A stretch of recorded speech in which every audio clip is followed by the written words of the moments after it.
The Blind Man's Daughter. Hello, this is Natasha, and this is an ancient story from Korea. It's all about a girl who loved her father so much that she was willing to give up everything for him.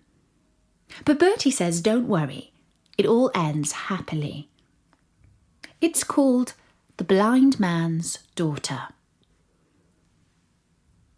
Many years ago, there lived a poor blind man called Shim.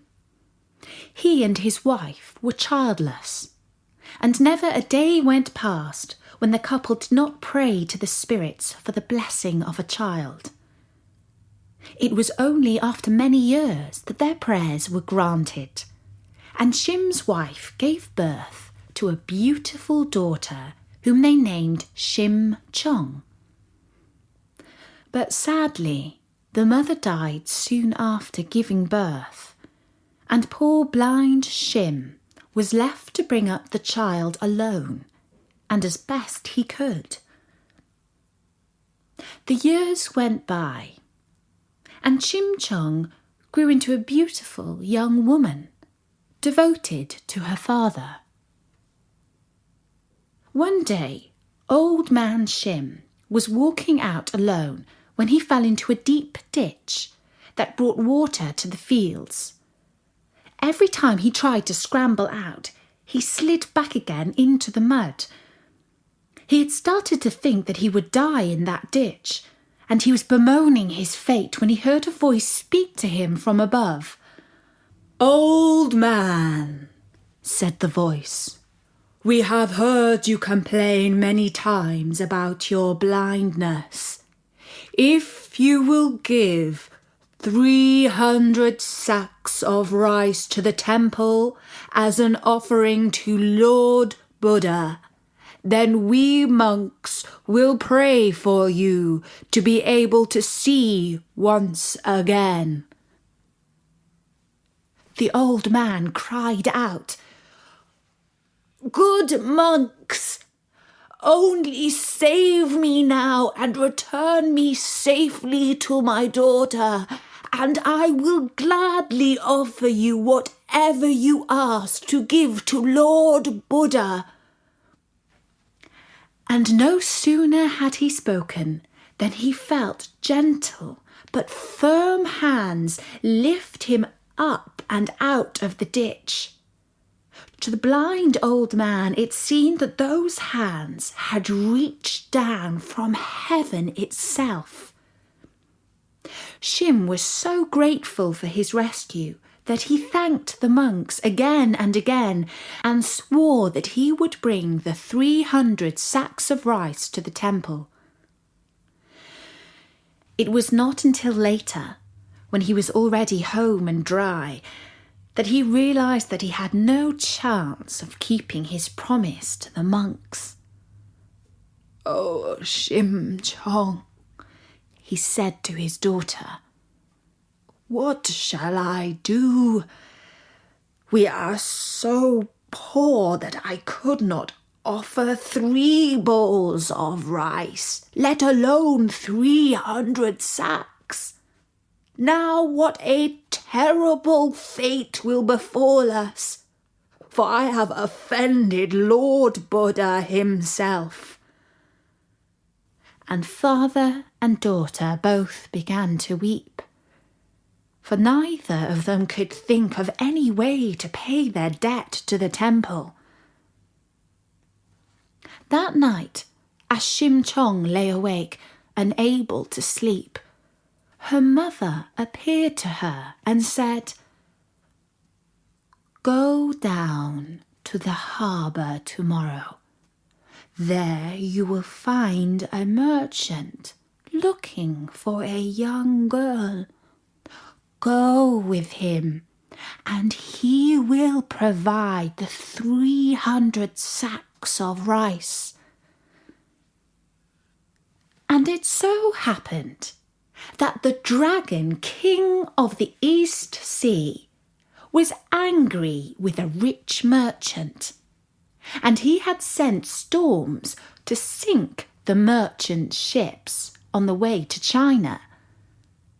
After losing ship after ship in this way, the merchant had consulted the high priest of the Dragon King's temple, and he told the merchant that he must take a beautiful young maiden out to sea and sacrifice her to the Dragon King. The merchant offered a great quantity of gold to any family that would give up their daughter to the Dragon King of the East Sea. But none would enter into such a terrible deal. And then c10 appeared at the harbour, and she went to the merchant and offered herself in return for 300 sacks of rice to be sent to her father. The merchant could not believe his luck. 300 sacks of rice was nothing to him, a low price indeed.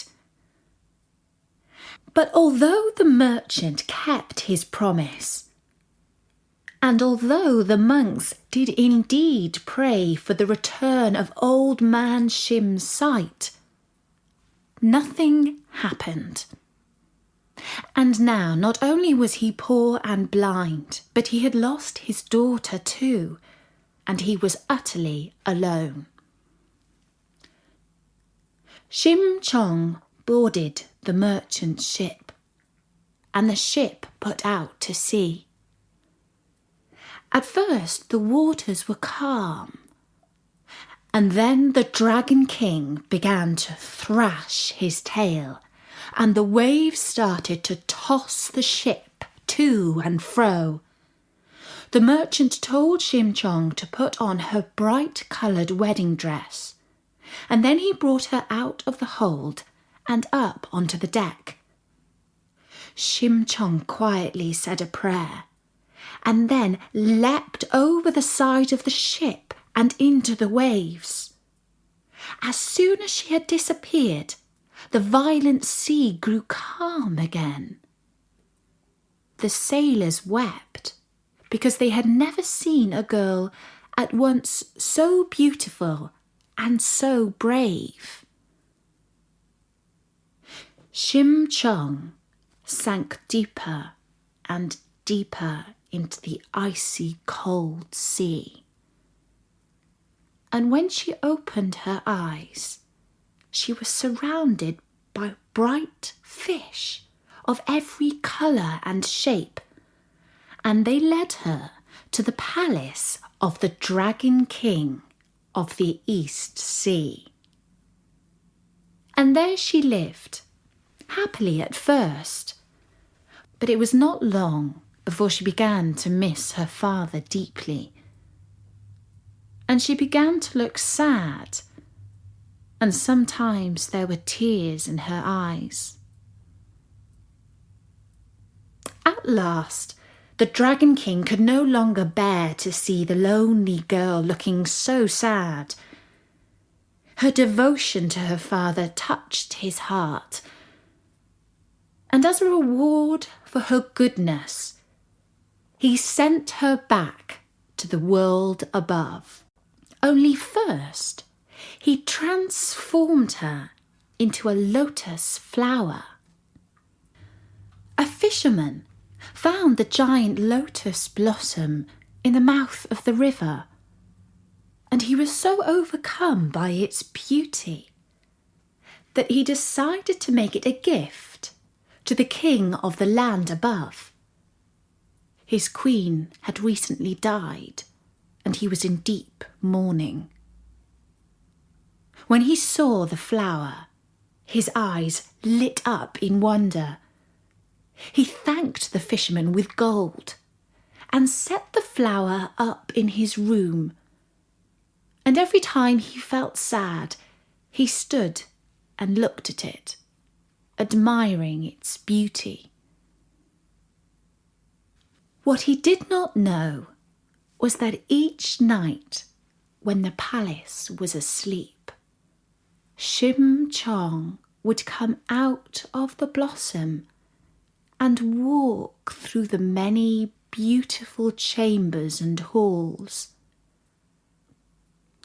And at first light, she would merge back into the flower. One night, the king could not sleep, and he got out of bed and drew the blinds to let the moonlight into his room. He turned around and was amazed to see the most beautiful woman he had ever beheld.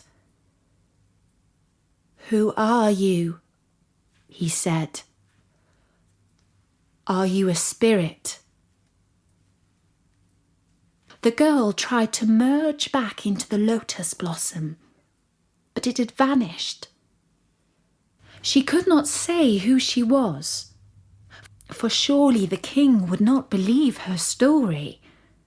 But the king could not help but fall in love with her. And she was moved that such a powerful man could be so gentle and sincere. Not long after, they were married. And on their wedding day, he said to her, "My blossom, now you are my queen. Anything you wish, I shall grant. All you have to do is tell me your desire." And c10 replied, "There is only one thing I wish for. Let there be a great banquet to celebrate our marriage, and may all the blind men of the kingdom be invited to dine with us." His bride's wish was strange and unexpected, but the king gladly granted it, and they held a banquet. And blind beggar men came from all four corners of the land to feast at the table of the king. And the new queen watched from behind the silk curtains, hoping to catch sight of her father. But though hundreds and hundreds of blind men came into the banqueting hall, not one was her father. And the queen had given up all hope of seeing him. "He must have died of grief when I went away," she thought sadly to herself. But one of the king's kindest and most faithful stewards called out, "Do not close the doors, for there is one more beggar for the banquet." And an old man entered the hall. Leaning on one shoulder of the steward, his clothes were ragged, and he was covered with dust from the journey, and he was so weak he could hardly walk. c10 came out from behind the curtain and held his hand. "Father," she said, "it is I." And when the old man heard that familiar and much loved voice of his daughter, he opened his eyes. And that was the story of the blind man's daughter. I do hope you enjoyed the story as much as I did. And don't forget, there are loads more stories at storynori.com. So see you there soon. From me, Natasha. Bye-bye.